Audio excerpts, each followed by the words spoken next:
Hi everybody! In this tutorial we'll learn how to use Windows Live Movie Maker to create a video story. To open Windows Live Movie Maker, I go to Start, All Programs, and Windows Live Movie Maker.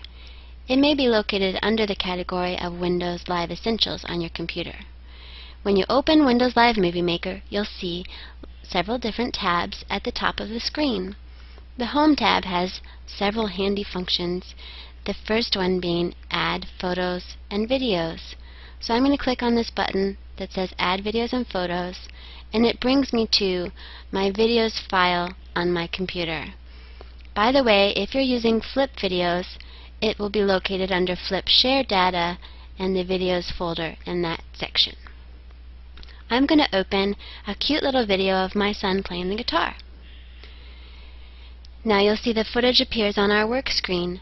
I can drag this marker through the footage.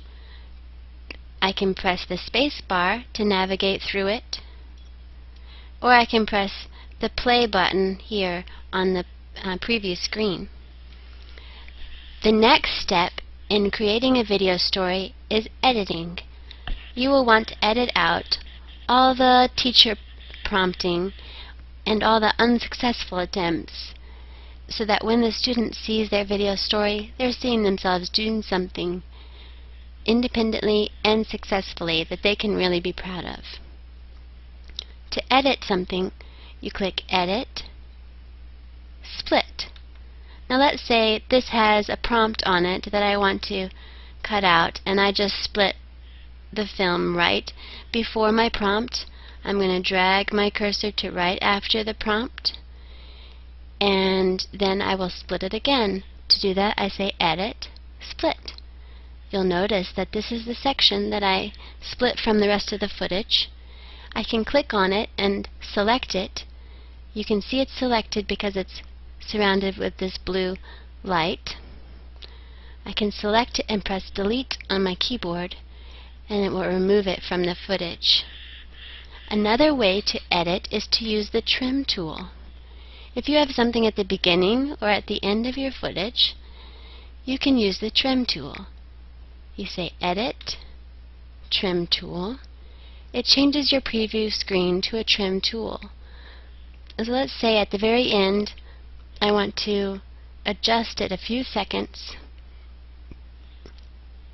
to right here where he's clapping. You'll see here's my seconds of the entire movie so far, and I went from 39 down to 37.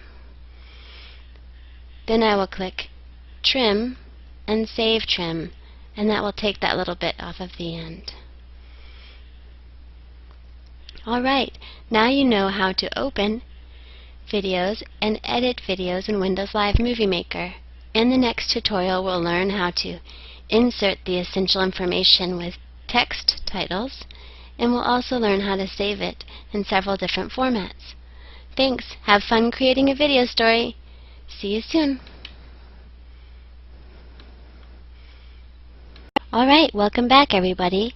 In this tutorial we will learn how to finish off that video story by incorporating essential information through text, maybe adding a sound recording of the student's voice reading the video story, or music if that's appropriate, and I'll show you how to save your video story in several different formats.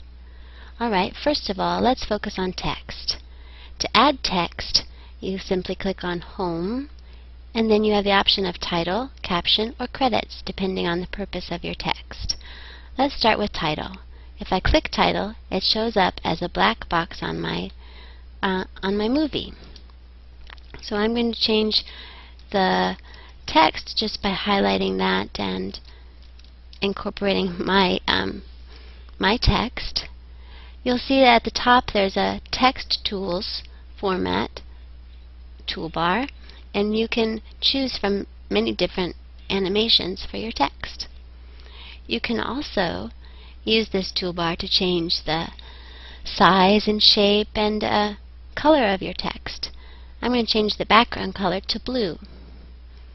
Alright, that showed up at the beginning of my movie because that's where my cursor was. But let's move my cursor to a different place and see what happens. I'll say Home, Title, and it shows up there. So I can incorporate my text. Also, putting the text in makes a video story a really great literacy activity that the students can get really excited about. So let's show you what a caption does. I'm going to move my cursor to a different place in my footage, and then I will go to Home, Caption. And that acts like a subtitle on your text, and you can also move this caption anywhere on your footage that you'd like. So you might want to use a caption if the articulation is hard to understand, or if you are expressing someone's thought, or just for a cool effect. The last one is credits, which come at the end and just gives you an opportunity to thank the participants. And that extra thank you, or that extra great job, can go a long way to motivate your students. Alright, now I'd like to show you how to add a sound recording. Many of my students liked to record their own voices reading their stories, and it became something that made the video story even more their own. So to access the sound recorder, you go to Start, All Programs, Accessories, and Sound Recorder.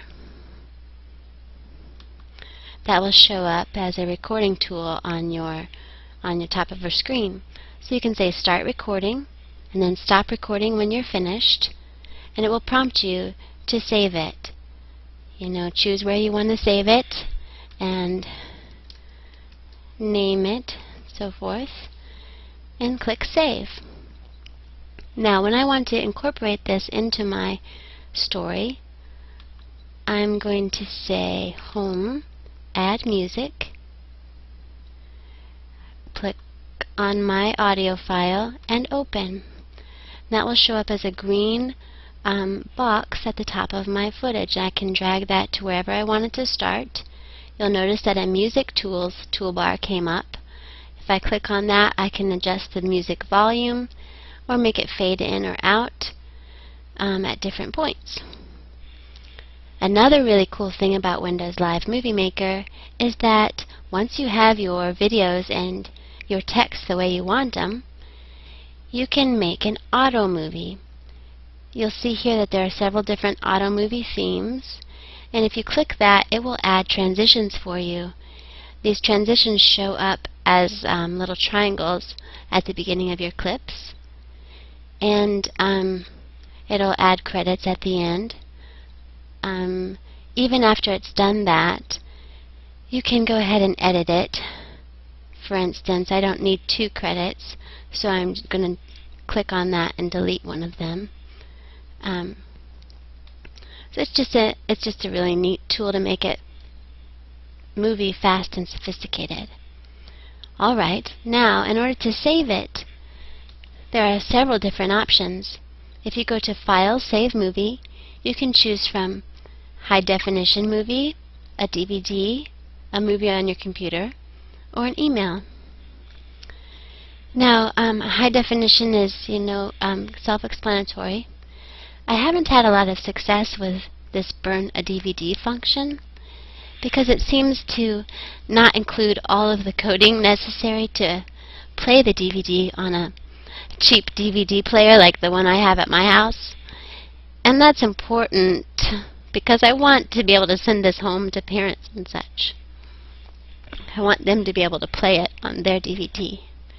So one way I've found to solve that problem is to go ahead and save it as a DVD file here, but then you open another program called Windows DVD Maker, which comes automatically with Windows 7, and then that will prompt you to create a DVD format and choose your scenes, and then can burn a DVD, and that works. So saving it for your computer is very self-explanatory as well. Saving it for an email will make it a smaller size, but still on many email accounts it won't really allow you to send a video even in that small setting. Another option you have is to publish a movie to one of these social networks. Now, one thing you'll need to remember as you do this is that you want to make sure that it is password protected, so that the students' videos are only accessible to the students themselves and their parents. But it may be a lot of fun to set up an account with one of these and have that be your classroom account, that the parents can go online and find their students' videos. Alright, well, I think that's all you need to know to create your own video story. You guys have fun, and feel free to email me at videostorieshelp@gmail.com if you have any questions. Thanks, have fun.